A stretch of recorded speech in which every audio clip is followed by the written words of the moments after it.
Abhishek, people have a rather limited view of what email security is. And for most people, email security is just protecting phishing attacks. But as we were discussing earlier, it's way more than that, and it can be far more insidious than that. Yeah, email is this really insidious thing in the context of security where it is both a really great way to send you an attack, but it's also a really great thing for me to actually steal because all of this sensitive content accumulates inside it.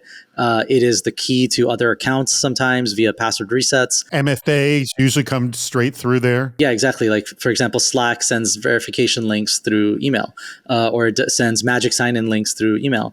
And so it just has this duality where it's both a kind of vector or delivery method for an attack, but it is also the target of the attack. It's just a content repository like any other content repository. And as a result, it needs to be considered that way from a security context as well. So do you have the right permissions model? Do you have the right access controls? Can you mitigate the blast radius of a compromised account? These are problems you have to think about just like you have to for any other application. Where is, I guess, the most open space to like, you really need to be dealing with this right now? When an attack succeeds or when there is a compromised mailbox, there tends to be a lot of attention on, okay, well, what content was inside it? How do I do the forensics to determine what may have been lost?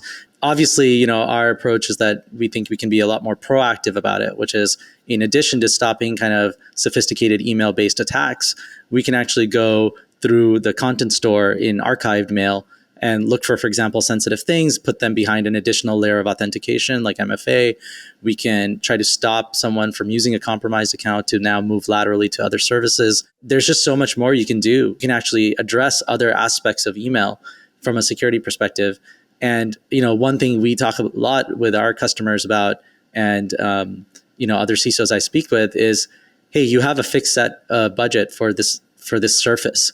And are you really kind of getting everything you could out of that budget? Because you are handling the inbound attacks, maybe through some of the kind of traditional controls or some of the modern email security companies, but you're not really doing much about the content inside email. So if you'd like to know more about email security in the broader and deeper sense, as Abhishek has just described right now, you need to check out what Material Security is doing. So go to their website. It's material.security. It's right there. You see that? Material.security.